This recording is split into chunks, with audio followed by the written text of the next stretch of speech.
السلام عليكم الخوت، مرحبا بكم في فيديو جديد اللي غيكون على شكل قصتنا اليوم قصه ديال واحد الشاب اللي في العمر ديالو 25 سنه عايش مع الاب ديالو اللي كبير في السن. الشاب سميتو وليد والاب ديالو سميتو عبد الله.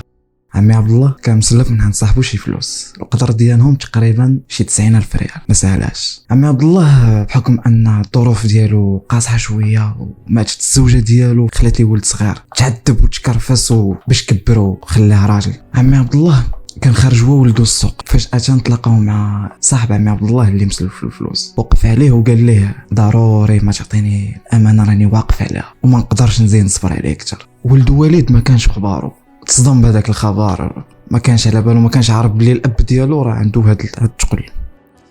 90,000 ريال الخوت كتبان لكم شي حاجه والو، ولكن هاد الناس فقراء كتبان لهم جنه، كتبان لهم شي حاجه كثيره غادي تقضي لهم بزاف ديال الاغراض. واش غنقول لكم الخوت؟ وليد مشى للدار، كان جامع شي فلوس باش يوجد العرس ديالو، فاذا به كيهز هذوك الفلوس اللي القدر ديالهم 27,000 ريال. 27,000 ريال، تعذب وتكرفص باش يجمع هاد 27,000 ريال.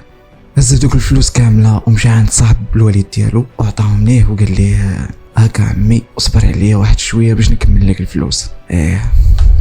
مشى للدار وليد، تلاقى مع الاب ديالو ساق الخبر، بدا كيبكي. عمي عبد الله بدا كيبكي، ما قدرش يصبر، عجبو داك لو جيست وبقى فيه الحال في نفس الوقت. عمي عبد الله خرج من الدار ومشى عند صاحبه باش يطلبو باش يرجع لولدو الفلوس، حيت كان باغي يوجد العرس ديالو. صاحبه رفض الطلب ديالو، ما بغاش، قال لي راني واقف على الفلوس. عمي عبد الله بدا كيبكي وما لقى ما يدير، شاف السما وبدا كيدعي مع الله يسر لك الامور، الله يسدد الخطى ديالك، الله يجيب لك التيسير والنجاح والتفوق ورضا الله في الدنيا وفي الاخره. دازت ايام ومشات ايام، وقت قليله ماشي كثيره.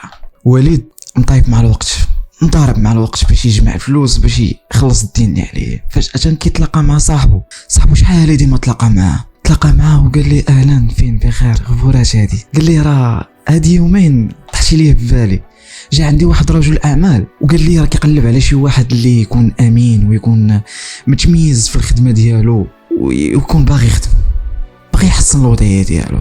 طحتي ليه في بالي وهضرت لي عليك، وراني جيت عندك كنقلب عليك حتى لقيتك وبغيتك تلاقى معاه. وليد فرح بهذا الخبر، واو فرح بهذا الخبر نيت. عرفتي تكون في واحد الظروف، تكون مأزمه ويجي تجي شي خدمه بحال هكا ما كنتيش تضرب لها حساب، شي حاجه زوينه. شنو نقول لكم؟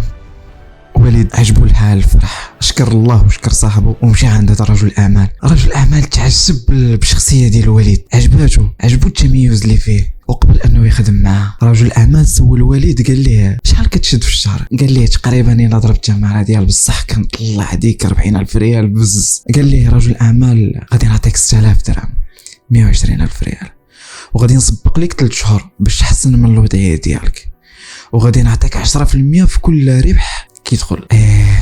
ليام الوقت كتغير. وليد فرح وبدا كيبكي. واش غنقول لكم؟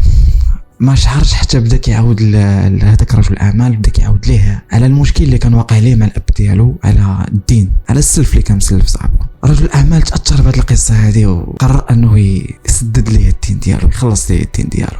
ربي كبير. بغيت نقول لكم البر بالوالدين، بغيت نقول لكم اللي عنده والديه الله يخليهم ليه، واللي مرض الله يشافيهم ليه، واللي ماتوا الله يرحمهم ويغفر لهم وينجيهم من عذاب النار من عذاب القبر، الله يرزقهم الجنه ان شاء الله. شكرا لكم، وكنتمنى هذه القصه تعجبكم، وإلا عجبكم بحال هذه القصص خليهم لي في لي كومونتير. تبارك الله عليكم الخوت، السلام عليكم.